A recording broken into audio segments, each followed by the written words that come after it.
आज हम लोग चर्चा करेंगे सैद्धांतिक व प्रायोगिक प्रायिकता क्या होती है, थियोरेटिकल एंड एक्सपेरिमेंटल प्रोबेबिलिटी क्या है। उसके पहले यहाँ पर देख लीजिए कि प्रायिकता क्या है।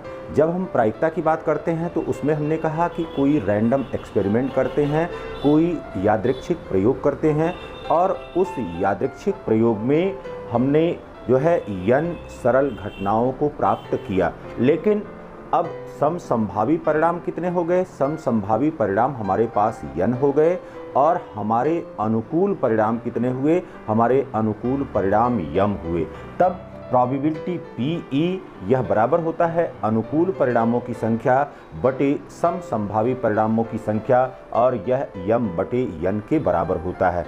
अब यहाँ पर देखिए बेटा, प्रोबेबिलिटी का मान सदैव 0 और 1 के बीच में होता है। यहाँ पर 0 और 1 के बीच में यह प्रायिकता होती है। तो 0 is less than equal to PE is less than equal to 1। इसका मतलब ये हुआ। फिर यदि PE इज इक्वल टू 0 है, PE इज इक्वल टू 0 है, इसका मतलब कि यह घटना संभव नहीं है। जैसे अगर आपसे कहा जाए कि सूरज पश्चिम से निकलता है तो सूरज पश्चिम से कभी नहीं निकलता है, यह असंभव घटना है। तो असंभव घटना के लिए प्रोबेबिलिटी क्या होगी? 0 होगी। फिर PE इज इक्वल टू 1, तो PE इज इक्वल टू 1 का मतलब हुआ कि यह निश्चित घटना है। निश्चित घटना का मतलब हुआ कि यहाँ पर अगर हम उदाहरण दें कि सूरज पूरब से निकलता है तो सूरज सदैव पूरब से निकलता है और उसकी प्रोबेबिलिटी सदैव 1 के बराबर होगी। अब जब हम संभावना की बात करते हैं, प्रायिकता की बात करते हैं, तो आपको बताया मैंने कि प्रायिकता में 2 चीज़ें होती हैं, या तो घटना घटित होगी या तो घटना घटित नहीं होगी। क्योंकि आपने कुछ पहले से सोच रखा है कि इस प्रकार से घटना घटेगी, तो घटना घटित होने और घटना के न घटित होने दोनों की प्रोबेबिलिटी होती है। जैसे अगर किसी किसान से पूछा जाए कि आज बरसात होगी, तो उसमें से कुछ किसान ऐसे हो सकते हैं कि वो कहें कि आज बारिश होगी, और अगर उनका प्रतिशत जो है वो 30% है, लेकिन 70% किसानों ने कहा कि आज बारिश नहीं होगी, तो इसका मतलब है कि नहीं वाले भी हैं और हाँ वाले भी हैं। तो यहाँ पर PE प्लस PE बार, इसको कॉम्प्लीमेंट्री इवेंट कहते हैं। तो कॉम्प्लीमेंट्री इवेंट और इवेंट दोनों की प्रोबेबिलिटी मिला करके 1 के। अब यहाँ पर सैद्धांतिक और प्रायोगिक प्रायिकता की बात करते हैं कि सैद्धांतिक और प्रायोगिक प्रायिकता क्या है। तो यहाँ पर देख लीजिए, सैद्धांतिक प्रायिकता जब हम कहते हैं तो बिना किसी प्रयोग को किए हुए और घटना हमारी सोच पर या हमारी कल्पना पर यदि आधारित होता है, तो इस प्रकार से जो प्रोबेबिलिटी प्राप्त करते हैं, इस प्रकार से जो प्रायिकता प्राप्त करते हैं, वह सैद्धांतिक प्रायिकता कहलाती है। तो सैद्धांतिक प्रायिकता यहाँ पर अगर हमने एक सिक्का लिया और इस सिक्के को हमने उछाला, तो अब सिक्के को उछालने पर केवल और केवल 2 तरह की घटनाएं हो सकती हैं कि सिक्का उछाला जाए। तो सिक्के को उछालने पर 2 घटनाएं यहाँ पर संभव हैं, या तो हेड आएगा या तो टेल आएगा। तो अब यहाँ पर हेड आने की प्रोबेबिलिटी अगर हमको निकालना है तो सबसे पहले ये देख लेना है कि समप्रायिक घटनाएं कितनी हैं। समप्रायिक घटनाएं, तो यहाँ पर समप्रायिक घटनाएं हमारे पास क्या हैं? 2 हैं, केवल हेड और टेल। यही 2 समप्रायिक घटनाएं हैं। इक्वली लाइकली इवेंट्स यहाँ पर हैं और यहाँ पर हम हेड को प्राप्त करना चाहते हैं। तो हमारे लिए अनुकूल परिणाम क्या हुआ? अनुकूल परिणाम यहाँ पर हुआ, अनुकूल परिणाम यहाँ पर हमारे लिए, क्योंकि हम हेड ज्ञात करना चाहते हैं, तो केवल और केवल 1 परिणाम हुआ। तो PH इज इक्वल टू यहाँ पर हो गया NE डिवाइडेड बाई NS। इसका मतलब हुआ कि अनुकूल परिणामों की संख्या बटे समप्रायिक परिणामों की संख्या या समसंभावी परिणामों की संख्या। अब यहाँ पर यह कितने के बराबर है? 1 के बराबर है और यह 2 के बराबर है। तो यह 1/2 हो गया। यह कितने के बराबर हो गया? यहाँ पर प्रोबेबिलिटी 50% हो गई। अब इसी प्रकार से यदि हम प्रोबेबिलिटी निकालें कि टेल आने की क्या प्रोबेबिलिटी है, तो टेल आने के लिए भी समप्रायिक घटना केवल एक ही है, किसी सिक्का में एक ही टेल होता है। तो यहाँ पर अब NE divided by N S is equal to 1/2 is equal to 50%। तो हेड और टेल इन दोनों के प्राप्त होने की प्रतिशतता या प्रायिकता वह कितनी है, 50% के बराबर है, अगर इसको हम परसेंटेज में रिप्रेजेंट करते हैं। लेकिन अगर ये तो हो गया सैद्धांतिक प्रायिकता, ये हो गया सैद्धांतिक प्रायिकता जब हम थ्योरेटिकल कह रहे हैं। अब यहाँ पर एक बात और ध्यान रखिए, जब आप क्रिकेट का मैच खेलने जाते हैं और अंपायर जिस समय टॉस करता है, तो टॉस करने समय जितने समय तक वह टॉस हवा में होता है तब तक आप किसी भी इवेंट को, क्योंकि तब तक कोई इवेंट या कोई घटना हुई नहीं होती है, केवल आप कल्पना कर सकते हैं, और परिणाम जो होगा वो परिणाम जब तक सिक्का ज़मीन पर नहीं गिरता है तब तक आपको कोई परिणाम प्राप्त नहीं होगा। तो उतने समय तक जो कल्पना करते हैं, जो आपकी सोच होती है, वही सैद्धांतिक प्रायिकता होती है। तो सैद्धांतिक प्रायिकता बिना प्रयोग के की जाती है। अब यहाँ पर हम देखते हैं कि प्रायोगिक प्रायिकता क्या है। प्रायोगिक प्रायिकता क्या है?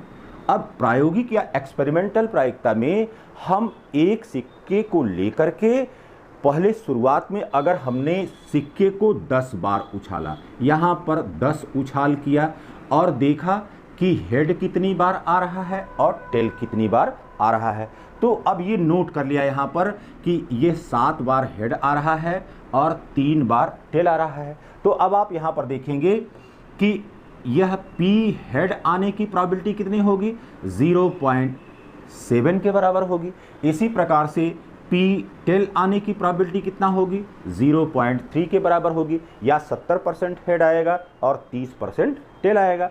अब अगर उछाल की संख्या हम यहाँ पर 100 कर देते हैं, 100 उछाल तक करते हैं इसको, और 100 उछाल करने के बाद तब हम देखते हैं कि जो रिज़ल्ट मिल रहा है वो रिज़ल्ट हमको किस प्रकार से मिल रहा है। अब यहाँ पर हमने देखा कि यह 60 बार हेड आया और 40 बार यहाँ पर टेल आया।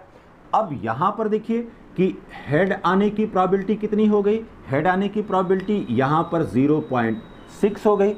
इसी प्रकार से टेल आने की प्रोबेबिलिटी कितनी हो गई, यह 0.4 के बराबर हो गई, या 60% और 40% हो गया। अगर इस उछाल को हम 1000 कर दें, तो 1000 कर देने पर अब ये मान रहे हैं कि यहाँ पर यह 550 के बराबर आ गया और यह 450 के बराबर आ गया। तो अब इसी प्रकार से यहाँ पर इसकी प्रोबेबिलिटी आप निकाल लेंगे कि हेड आने की प्रोबेबिलिटी कितनी है, तो ये हो गया अनुकूल परिणाम 550 बटे 1000 उछाल किया है, समसंभावी परिणाम 1000 किया है, तो यह बराबर हो गया 55% के। इसी प्रकार से यहाँ पर टेल आने का ये हो गया 450 बटे 1000, यह बराबर हो गया 45% के। तो इस तरह से आप देख रहे हैं कि जैसे जैसे हम उछाल की मात्रा बढ़ाते चले जाएं, इस उछाल को हम 10,000, 1 लाख, 10 लाख इस प्रकार से करते चले जाएं, तो देखेंगे कि एक दशा ऐसी आ जाएगी कि जो प्रायोगिक प्रायिकता है वह प्रायोगिक प्रायिकता वह सैद्धांतिक प्रायिकता के अत्यंत नज़दीक होगी, और सैद्धांतिक प्रायिकता यहाँ पर कितने के बराबर है, 50% के बराबर है। तो एक्सपेरिमेंटल प्रोबेबिलिटी निकालने के लिए आपको वास्तविक प्रयोग करने होते हैं, और वास्तविक प्रयोग करने के पश्चात जो परिणाम प्राप्त होते हैं उन परिणामों के आधार पर हम प्रायिकता ज्ञात करते हैं। लेकिन सैद्धांतिक प्रायिकता में हम केवल अपनी सोच और कल्पना के आधार पर अनुकूल परिणामों और समसंभावी परिणामों को सोच पाते हैं, सोच लेते हैं, और सूत्र में रख करके प्रोबेबिलिटी का मान हम हमारे पास एक बॉक्स है, और इस बॉक्स के अंदर यहाँ पर एक बॉक्स है, और इस बॉक्स के अंदर हमने कुछ गेंदें रख दिया। यहाँ पर कुछ लाल गेंदें हैं, और लाल गेंदों को हमने कह दिया कि जो लाल गेंद है इसकी संख्या कितने के बराबर है, 100 के बराबर है। तो 100 लाल गेंदें हैं। फिर देखिए बेटा, इसी प्रकार से इस बॉक्स के अंदर यहाँ पर अब 100 यहाँ पर काली गेंदें हैं, काली गेंद है और इसकी भी संख्या कितने के बराबर है? 100 के बराबर है। अब बिना देखे हुए, बिना इस बॉक्स को देखे हुए अगर इसमें से यादृच्छिक हम कोई गेंद निकालते हैं या रैंडम कोई गेंद निकालते हैं तो उसके लाल या काला होने की प्रोबेबिलिटी क्या होगी?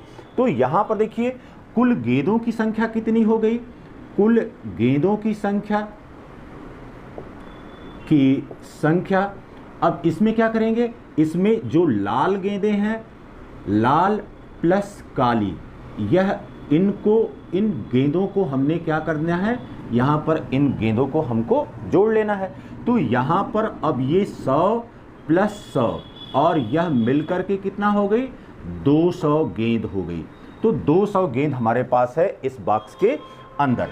फिर देखिए बेटा, अब हमको क्या पता करना है? हमको प्रोबेबिलिटी निकालना है सैद्धांतिक रूप से, अगर कि यादृच्छिक इसमें हाथ डाल करके या रैंडम इसमें हाथ डाल करके और कोई गेंद निकालते हैं तो उसके लाल या काली होने की प्रोबेबिलिटी क्या होगी? तो अब यहाँ पर देखिए समप्रायिक परिणाम क्या हो गए? समप्रायिक परिणामों की संख्या, समप्रायिक परिणामों की संख्या यह हो गया NS इज इक्वल टू, यहाँ पर हो गया 100 प्लस 100 और यह बराबर हो गया 200। 200 समप्रायिक परिणाम हैं क्योंकि 200 गेंदें हैं, 100 लाल हैं और 100 काली हैं। फिर अब देखिए अनुकूल परिणाम की संख्या, अनुकूल परिणामों की संख्या, और इसको हम लिखते हैं NE से, नंबर ऑफ इवेंट। ठीक, अब ये बराबर कितना हो गया? यहाँ पर अगर हम चाहते हैं कि हम क्या निकालें, सबसे पहले कि लाल गेंद निकलने की प्रायिकता क्या होगी, तो हमारे लिए अनुकूल परिणाम लाल गेंदों के लिए क्या होगा? यहाँ पर गेंदों की संख्या कितने के बराबर है? 100 के बराबर है। इसलिए P लाल या रेड यह बराबर हो गया NE बटे NS बराबर हो गया 100 बटे 200 और यह बराबर हो गया 1/2 के, या यह बराबर कितना हो गया? 50% के बराबर हो गया। तो एक लाल गेंद निकलने की प्रोबेबिलिटी कितनी हो गई? 1/2 या 50% के बराबर। इसी प्रकार से अगर हम एक काली गेंद निकालना चाहते हैं, यहाँ पर P ब्लैक बॉल को निकालना चाहते हैं तो उसके लिए भी प्रोबेबिलिटी, अब यहाँ पर काली गेंदें कितनी हैं? काली गेंदें भी हमारे पास 100 हैं, तो ये हो गया 100 बटे, और समप्रायिक परिणाम कितने हैं? 200, और इस प्रकार से यहाँ पर प्रोबेबिलिटी 1/2 या 50% के बराबर हो गया। तो P ब्लैक यह भी हमको 1/2 या 50% के बराबर मिल रहा है, और यह प्रायिकता जो 1/2 या 50% है, यह कैसी प्रायिकता है? यह सैद्धांतिक प्रायिकता है। यह सैद्धांतिक प्रायिकता है या थियोरेटिकल प्रायिकता है। इसको हम केवल अपनी कल्पना के आधार पर भी लिख सकते हैं या सोच के आधार पर लिख सकते हैं, लेकिन जब प्रयोग हम करते हैं, अब वास्तविक प्रयोग करके देखा जाए, एक्सपेरिमेंट किया जाए और एक्सपेरिमेंट करके देखा जाए कि क्या हमको रिजल्ट मिलता है, क्योंकि बिना एक्सपेरिमेंट के यहाँ पर जो प्रोबेबिलिटी होगी वह थियोरेटिकल प्रोबेबिलिटी होगी। तो अगर हम मान लीजिए कि 10 एक्सपेरिमेंट कर रहे हैं, 10 एक्सपेरिमेंट कर रहे हैं, और जो लाल गेंद है, लाल गेंद यहाँ पर अगर हमको 6 मिल रहा है तो ब्लैक यहाँ पर गेंद कितनी हो जाएगी? 4 हो जाएगी। फिर देखिए जब 100 प्रयोग कर रहे हैं तो 100 प्रयोग करने पर हो सकता है कि यह 45 आ जाए और यह 55 के बराबर आ जाए। जब 1000 प्रयोग कर रहे हैं तो ये हो सकता है कि 575 के बराबर आ जाए और यह 425 के बराबर आ जाए। तो एक्सपेरिमेंटल में हम देख रहे हैं कि वह थियोरेटिकल से भिन्न है, क्योंकि यह वास्तविक प्रयोग किया जा रहा है और वास्तविक प्रयोग करने के पश्चात किसी घटना के घटित होने की संभावना हम निकाल रहे हैं, और यहाँ पर प्रायोगिक रूप से किसी घटना के घटित होने की प्रोबेबिलिटी हम निकाल रहे हैं। तो यहाँ पर अब हर दशा में आप देखें, जैसे यहाँ पर 575, अब लाल गेंद के लिए PR इज इक्वल टू हो गया 575 बटे 1000, यह हमारे लिए अनुकूल परिणामों की संख्या है, बटे सम प्रायिक या सम संभावी परिणामों की संख्या हो गई, और यह बराबर हो गया 57.5 के बराबर या इतने % के बराबर। फिर देखिए बेटा, या यही बराबर हो गया 0.575 के। अगर आप प्रतिशत में लिखते हैं तो 57.5, और अगर अंकों में लिखते हैं तो 0.575 के बराबर हो गया।